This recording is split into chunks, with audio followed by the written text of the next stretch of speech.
베들레헴 에브라다야, 너는 유다 족속 중에 작을지라도 이스라엘을 다스릴 자가 내게서 내게로 나올 것이라.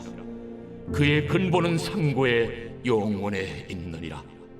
그러므로 여인이 해산하기까지 그들을 붙여두시겠고, 그 후에는 그의 형제 가운데에 남은 자가 이스라엘 자손에게로 돌아오리니, 그가 여호와의 능력과 그의 하나님 여호와의 이름의 위엄을 의지하고 서서 목축하니 그들이 거주할 것이라. 이제 그가 창대하여 땅 끝까지 미치리라. 이 사람은 평강이 될 것이라. 아수르 사람이 우리 땅에 들어와서 우리 궁들을 밟을 때에는 우리가 7 목자와 8 군왕을 일으켜 그를 치리. 그들이 칼로 아수르 땅을 황폐하게 하며 니므롯 땅 어기를 황폐하게 하리라. 아수르 사람이 우리 땅에 들어와서 우리 지경을 밟을 때에는 그가 우리를 그에게서 건져내리라. 야곱의 남은 자는 많은 백성 가운데 있으리니, 그들은 여호와께로부터 내리는 이슬 같고 풀 위에 내리는 탄비 같아서 사람을 기다리지 아니하며 인생을 기다리지 아니할 것이며, 야곱의 남은 자는 여러 나라 가운데와 많은 백성 가운데에 있으리니, 그들은 수풀의 짐승들 중에 사자 같고 양떼 중에 젊은 사자 같아서 만일 그가 지나간즉 밟고 찢으리니 능히 구원할 자가 없을 것이라. 내 손이 내 대적들 위에 들려서 내 모든 원수를 진멸하기를 바라노라. 메리 크리스마스! 행복한 성탄절 아침입니다. 오늘 매일 말씀을 전할 이무공화 전도사입니다. 저희가 오늘 함께 볼 본문 말씀은 디모데후서를 잠깐 패스하고 미가서 5장 2절에서 9절까지의 말씀을 보도록 하겠습니다. 오늘 이 말씀은 미가 선지자가 예수님이 어디서 나시는지, 예수님의 탄생지는 어디인지를 예언한 내용입니다. 근데 이 예언이 무려 700년 전에 선포되었던 말씀이고, 이 예언의 선포가 있은 후 700년 뒤에 예수님이 이곳에서 나심을 우리가 볼 수 있습니다. 특별히 오늘 이 말씀을 묵상하실 때, 이 700년의 역사를 이어가시는 하나님의 신실하심을 기억하시면 좋을 것 같고, 또 예수님이 어떤 분이신지 이 말씀에서 잘 설명해 주고 있는데요. 예수님을 기억하시고, 예수님이 이런 분이시구나 라는 것을 다시 한번 우리의 마음에 새기시면서 또한 생각하시면서 묵상하면 좋을 것 같습니다. 오늘 본문을 함께 보도록 하겠습니다. 2절을 제가 읽겠습니다.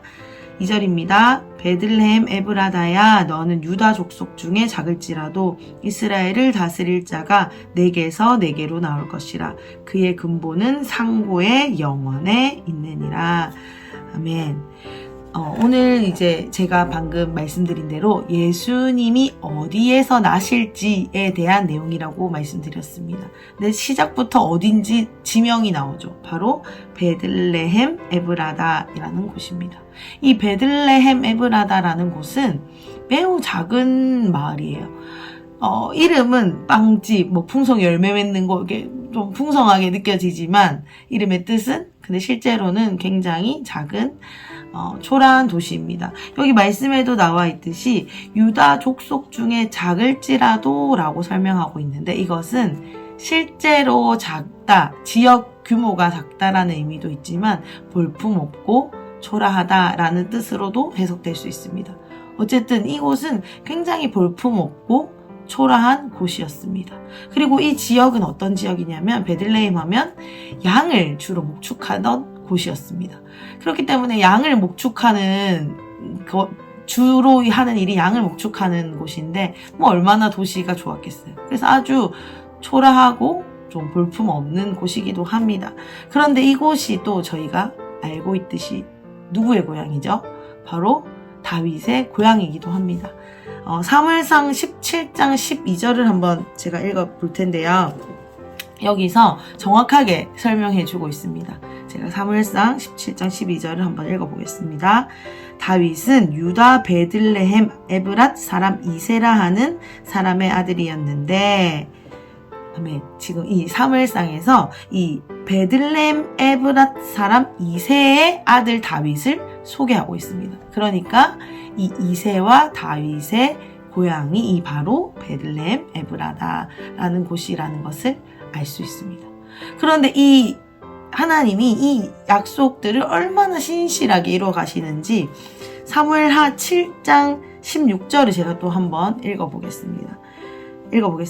내 집과 내 나라가 내 앞에서 영원히 보존되고 내 왕위가 영원히 견고히 하리라 하셨다 하라. 아멘. 지금 말씀에서 다윗에게 하나님이 약속하시는 것인데요. 내 집과 내 나라가 영원히 보존될 거다라는 것이죠. 그곳에서 여자의 후손이 이어질 것이다 라는 말씀입니다. 그런데 그 말씀대로 이 약속들이 이루어지는 것을 볼 수 있습니다. 오늘 말씀은 700년 전에 예수님이 태어나시기 700년 전의 예언이지만 또 마태복음 읽어보시면 이 미가의 예언대로 이곳에서 예수님이 나셨다라는 말씀이 이어집니다.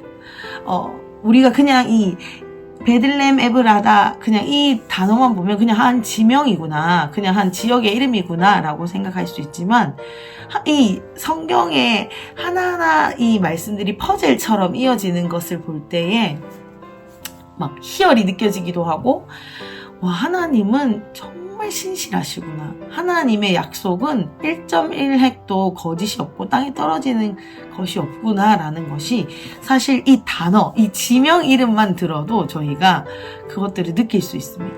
그래서 제가 이 베들레헴 에브라다라는 것을 공부하면서 이 단어 한 구절에 담긴 하나님의 은혜를 발견하니까 정말 그 하나님의 크심, 하나님의 신실하심 앞에 와, 정말 나는 아무것도 아니구나.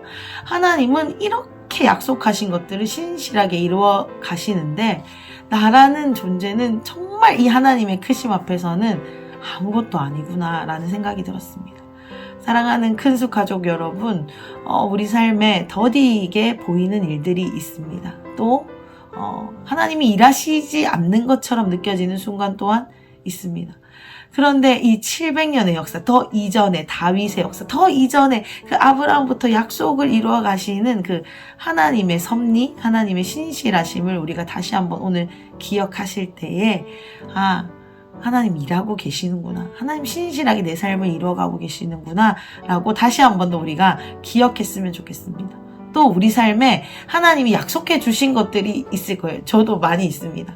근데 그 약속들이 믿어지지가 않아요. 대체 언제 이루시겠다는 거야. 하나님 예전에 약속했는데 생각해보면 고작 20년? 10년? 뭐 이 정도입니다. 하나님 이 약속을 제가 느끼지 못하고 우리가 느끼지 못하지만 지금도 신실하게 이루어 가시고 하나님의 때에 맞춰서 하나님이 멋진 이 하나님 나라의 역사의 작품을 이루어 가시는구나를 다시 한 번 더 제가 마음으로 결심하고 그것을 이렇게 받아들이기로 했습니다. 그래서 우리 큰숙 가족 한 분 한 분 삶에 이루어질 그 하나님의 약속들을 신뢰하시고 기다리시면서 오늘 말씀을 계속 묵상하시면 좋겠습니다. 계속 말씀을 보겠습니다. 작을지라도까지 보았습니다. 이어서 2절을 조금 더 구체적으로 보겠습니다. 이스라엘을 다스릴 자가 내게서 내게로 나온다라고 했는데요. 여기서 내게로 나온다 했을 때 내게로라는 의미는 하나님께로 나온다는 것이죠. 근데 여기서 조금 더 제가 공부를 해보니까 더 정확한 단어의 뜻은 영어로 for me입니다. 그러니까 나를 위하여 나온다. 그러니까 이 예수님의 나심은 바로 하나님을 위한 나심이라는 것입니다. 그게 뒤에서 구체적으로 더 설명되고 있습니다. 그의 근본은 상고에 있고 영원에 있느니라. 상고라는 뜻이 영원이라는 뜻, 언어적으로는 영원이라는 뜻에 더 가깝습니다. 그러면 영원에 있느니라 라는 단어죠. 그러니까 이 근본부터 다르신 이 예수님의 나심은 바로 하나님을 위한 것, 하나님께로부터 온 이 나심이라는 것입니다.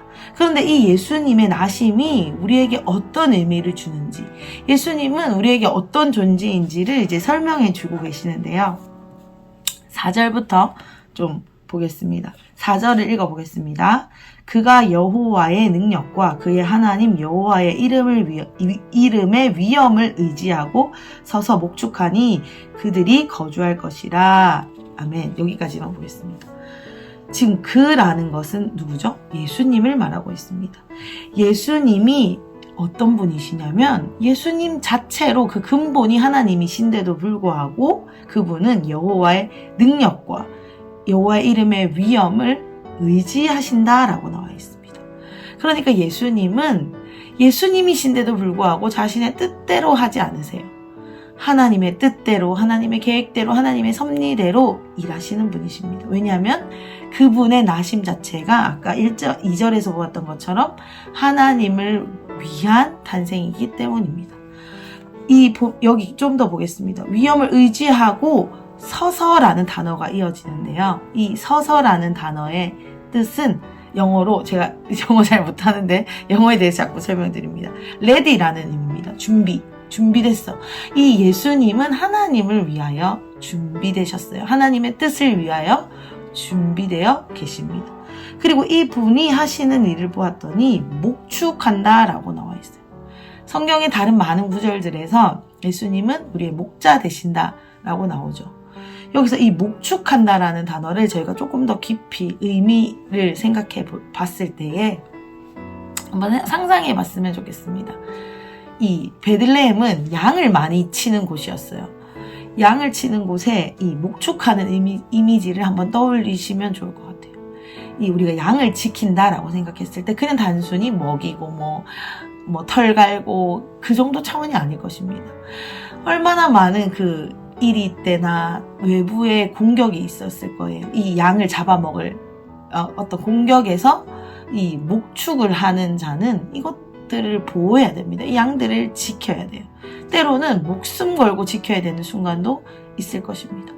그리고 이 양들을 먹이고 입히고 재우는 데에 그냥 우리가 그냥 단순히 뭐 밥 먹이는 정도가 아니죠. 그렇기 때문에 이 목축, 예수님이 우리를 목축하신다라는 것은 그 우리의 모든 삶에 함께 하신다는 것입니다. 우리의 먹고 마심에도, 우리의 생사, 그런 위험한 순간에도, 어려운 순간에도, 슬픈 순간에도 모든 순간을 예수님이 우리와 함께하고 계신다는 것이죠. 그러니까 예수님의 나심은 하나님의 뜻을 위하는, 하나님을 위해서 나신 그 나심인데 그 하나님의 뜻이라는 것이 바로 우리를 목축하는 것이라는 것입니다. 좀 이어서 보겠습니다. 5절입니다. 이 사람은 예수님은 평강이 될 것이다 라고 말하고 있습니다. 평강, 히브리어로 샬롬입니다. 오늘 저희 큐티책에 잘 설명이 되어 있는데요. 이 뜻이 뭐라고 나와 있냐면 이 샬롬이라는 뜻의 의미는 모든 것이 하나님이 정하신 질서대로 이루어진 상태라는 것입니다. 그러니까 하나님이 이루시는 질서대로 되려면 예수님이 오셔야 되는 거예요. 왜냐하면 우리의 죄와 우리의 허물과 우리의 이 어떠함으로 주님께 도달할 수 없기 때문에 우리의 이 모든 것을, 죄값을 대신 담당할 예수님이 오심으로 말미암아 우리가 하나님이 원래 우리를 창조하신 그 질서대로 돌아갈 수 있는 것입니다. 그래서 예수님이 오셨습니다. 그래서 이 예수님이 하시는 일을 또 설명해 주고 있어요. 6절 가장 하반절에 보면 그가 우리를 그에게서 건져내리라 라고 말하고 있습니다. 결국에 이 말씀들이 조각조각인 것 같지만 정리를 해보자면 예수님은 하나님을 위하여서 하나님의 질서대로 다시 정렬시키기 위하여 오셨는데, 그래서 그분이 하시는 일이 우리를 목축하시면서 우리의 모든 삶을 주관하시고 우리를 건져내신다, 우리를 구원해내신다는 것입니다. 아멘. 정말 소망이 되는 말씀인 것 같아요. 그래서 하나님이 예수님을 보내심으로 우리를 건져내주시고 우리를 샬롬의 상태로 만들어주시고 우리를 목축으로 우리를 돌보아 주고 계십니다. 사랑하는 큰숙 가족 여러분, 예수님이 우리에게 어떤 의미인지 우리가 다시 생각해 보았으면 좋겠습니다. 예수님의 구원이 우리에게 어떤 의미인지 다시 돌아봤으면 좋겠습니다. 주와 같은 분은 없습니다라고 우리가 찬양했던 그 찬양의 가사가 오늘 많이 생각이 났습니다. 정말로 이 하나님이 우리를 살리시기 위하여서 선택하신 방법은 예수님의 나심입니다. 예수님의 나심은 예수님의 죽으심으로 연결되고 그 예수님의 죽으심으로 말미암아 또한 우리가 살게 되었습니다. 예수님의 이 나심을 기뻐하는 오늘, 예수님이 우리의 구원자이시라는 것을 다시 기억하는 오늘이 되었으면 좋겠습니다. 주밖에는 다른 길이 없습니다. 우리를 구원할 자가 없습니다. 우리를 샬롬의 상태로 만들어 주실 분은 우리 예수님밖에 없습니다. 왜냐하면 그것이 1.1획도 거짓이 없으신 신실하신 하나님이 약속하신 방법이기 때문입니다. 이 약속을 기억하시는, 또한 이 약속을 오늘 하루의 삶으로 표현하는, 하나님께 감사하는 하루가 되었으면 좋겠습니다. 말씀을 기억하시면서 제가 기도하고 오늘 말씀 묵상을 마치도록 하겠습니다. 기도하겠습니다. 하나님 감사합니다. 주와 같은 분이 없습니다. 미가 선지자를 통해 예수님의 나심 700년 전부터 주님이 예언해 주셨습니다. 또한 이 약속은 700년 이전에 하나님이 세상을 창조하시기 전부터 이 약속이 성취되어 옴을 봅니다. 주님, 이 약속은 하나님이 예수님을 이 땅에 보내신 이유는 바로 저 때문입니다. 바로 우리 때문입니다. 우리를 구원하시기 위하여서, 우리를 주님의 질서에 다시 정렬시키기 위하여서 예수님을 이 땅에 보내주셨습니다. 그 은혜를 기억하는 오늘 하루가 되어지기를 소원합니다. 하나님, 우리 삶에 헝클어진 많은 것들이 있습니다. 많은 것들을 또한 훼손되고 잃어버린 것들이 있습니다. 그런데 하나님, 이것들을 정렬시킬 수 있는 것은 나의 힘이 아니고 나의 노력이 아니고 나의 지혜와 방법이 아니라 오직 예수 그리스도 한 분밖에 없음을 고백합니다. 하나님, 우리 삶에 무너진 많은 영역들 가운데 다시 한번 예수 그리스도의 샬롬을 선포합니다. 하나님, 우리의 가정에, 우리의 직장에, 우리의 교회에, 우리의 삶의 모든 터전 가운데 예수님의 샬롬을 다시 한번 선포하오니 하나님, 우리의 삶에 다스려 주시고 우리를 목축하여 주시고 우리를 건져내 주시옵소서. 오늘 하루가 하나님께, 예수님께 건진받는 하루로, 감사를 표하는 하루로, 또한 그로 인한 기쁨을 마음껏 누리는 축제의 하루로 우리의 하루를 열어주시옵소서. 그렇게 하실 주님을 찬양하고 기대합니다. 주님, 너무너무 감사합니다. 예수님의 이름으로 기도드렸습니다. 아멘. 샬롬을 선포합니다. 아멘.